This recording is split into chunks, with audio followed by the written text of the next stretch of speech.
Hello and welcome to Living Writers Online. Today I'm speaking with my colleague Marta Perez Carbonell in the Romance Languages Department about Carmen Maria Machado's Her Body and Other Stories. Welcome and thanks so much for joining me. Thank you, Jennifer. Thank you for having me. So this book made a really big splash when it came out last year. It was already in its third printing and a finalist for the National Book Award when it was published by Grey Wolf. The New York Times said not since Karen Russell's St. Lucy's Home for Girls Raised by Wolves in 2006 has a debut collection of short stories from a relatively unknown author garnered such attention or deserved it more.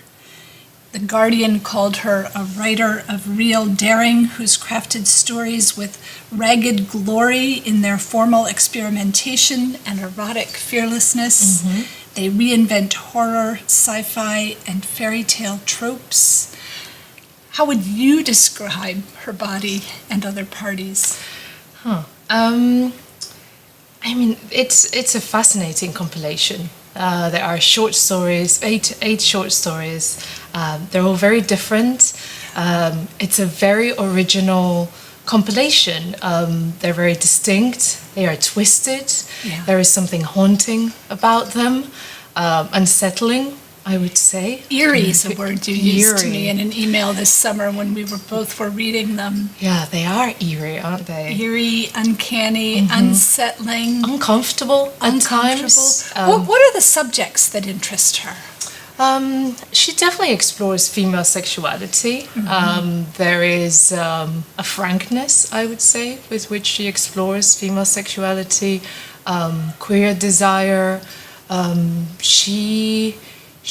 think it's interesting that she makes female sexuality both seem very, very normal and very everyday, and it's honest, but it's also poetic, the way that she describes it.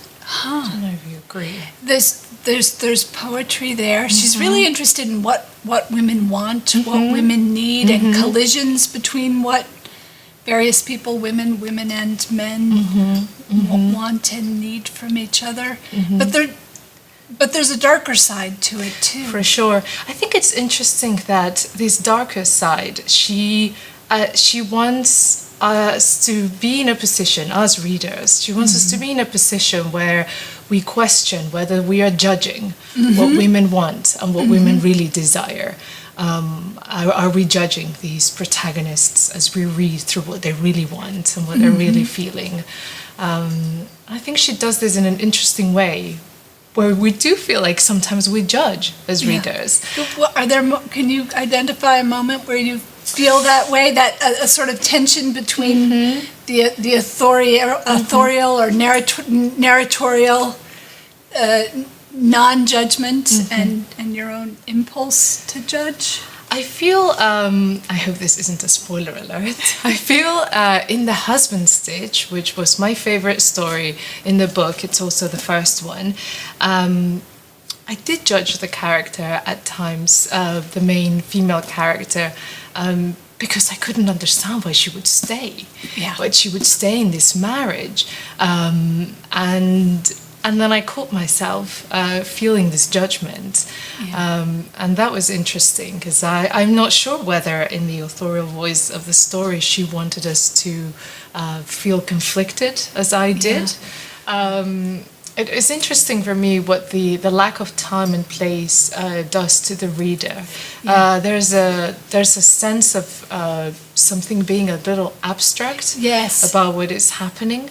And this abstraction maybe makes us feel this sense of eeriness that we were discussing. So in some stories it then becomes clear that there is something eerie, such as the inventory, where halfway through we realize what is happening. She's flirting with apocalypse in at least two of the stories, if not more. She's really interested in women's bodies, of course, and their desire for sex, but also desire for food. she's also really interested in the sort of the unruliness of women's bodies that go outside of conventional or expected or comfortable boundaries. For sure. And I think there is a sense of their desire, their sexuality, sometimes it feels like it spills over at them. At times perhaps controlling them. The same with food. Yes, there's I was a very thinking of interesting 8 8 Bites is a very interesting the story. character who's having gastric bypass or bariatric surgery. I know you studied narrative and storytelling modes, and I was thinking about this last night in connection with this collection, and the unruliness, the sense that women's bodies might exceed their bounds, that their bodies might be too large, too visible, too demanding, seems to me related in some ways to the playfulness with genre, to the refusal to conform to or be confined by normal or the usual genre boundaries. Does that make sense to you? I think so. And I think maybe that's part of why these 8 short stories work so well as a unit, because it's not just the stories with each other, but also content and style come together in a very interesting way, because in terms of their literary genre, we have a few stories where we really wouldn't know what to say about. What are they? Fairy tale, horror, dystopian realities, sci-fi, futuristic stories. But then there's also metafiction. The Resident is an interesting story like that. There is the one about Law and Order. That we would even struggle to think, is that fiction? And I do think that the resistance to being limited or confined to a genre is something which she then exercises within the content of these stories when she's talking about women's bodies. And she, as a writer, I think, is resisting to place these bodies in a specific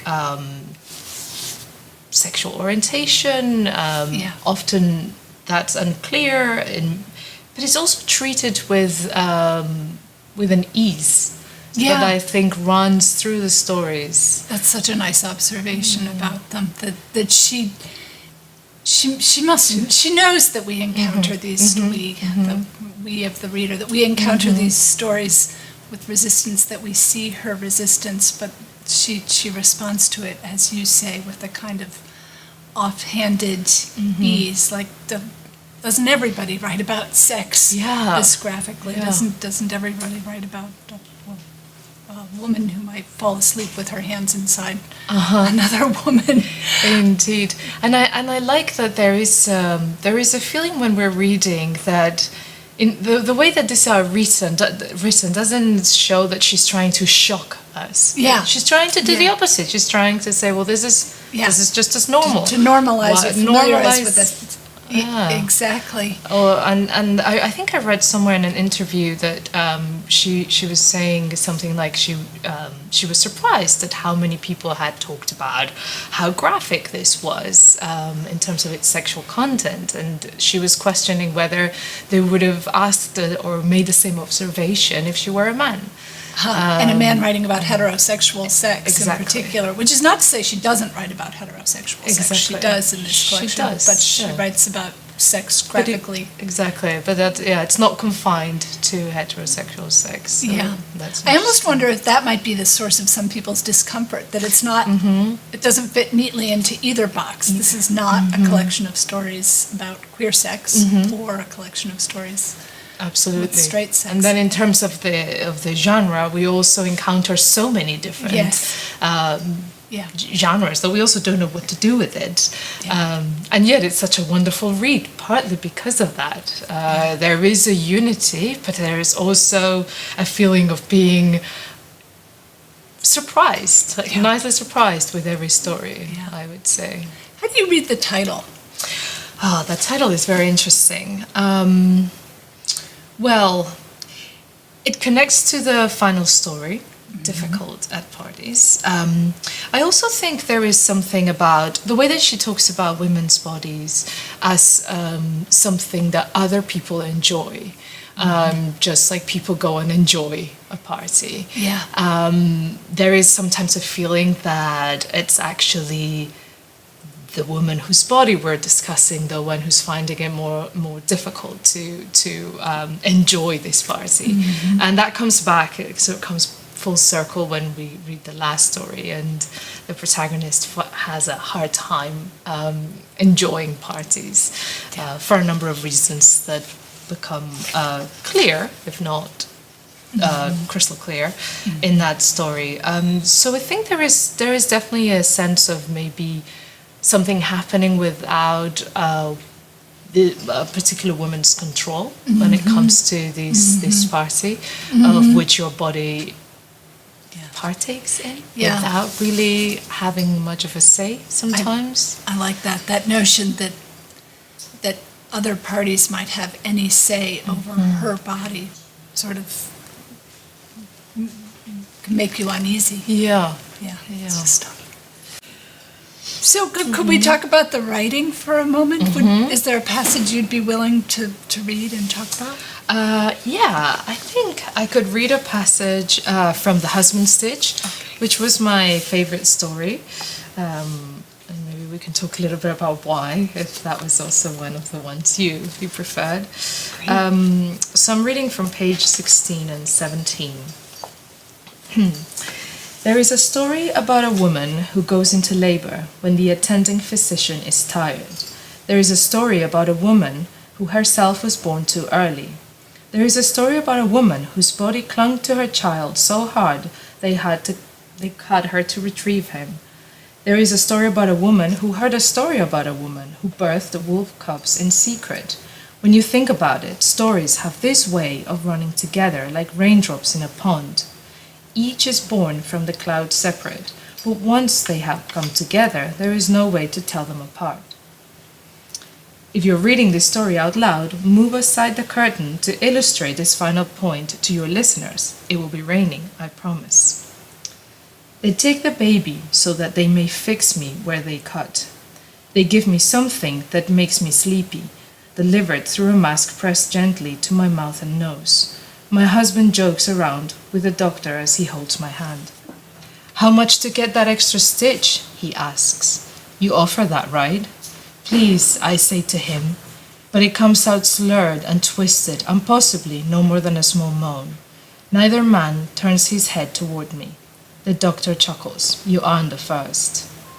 I slide down a long tunnel and then surface again, but covered in something heavy and dark like oil. I feel like I'm going to vomit. Thank you. Why that passage? Well, I think this passage is representative of this story in that it starts with a reflection from the main character where she's thinking about other stories that have happened to women or urban legends that people talk about in relation to women. And this is something that it keeps happening throughout this story, that she's telling her own story, and at the same time she's thinking about other stories that other women have lived through, or almost gossip other women. Yeah, and there's that poetic repetition too that you mentioned earlier. There is a story. There is a story. There, it's the stories have an almost about a woman. Yeah, story about a woman. Story about a woman. It has an almost tidal feel to it. And it's interesting because it also makes it almost self-referential. Yes. This is also a story about a woman, what we're reading in The Husband Stitch, right? And then I like that after that reflection, with that passage about stories, we encounter brackets. And this is something she does in The Husband Stitch. She tells us how to read this story out loud and what we need to do if we were reading it out loud. In a way, breaking that fourth wall. Absolutely. It's a suggestion she makes at the beginning of the story. Here are the voices for each of the people. Even before the story actually starts, right? That's the very beginning of it. Yeah.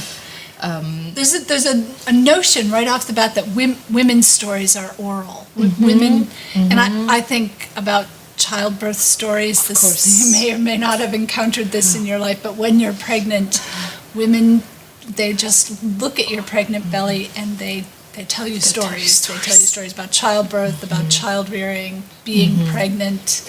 She's connecting to this oral tradition between women, how secrets are conveyed between women.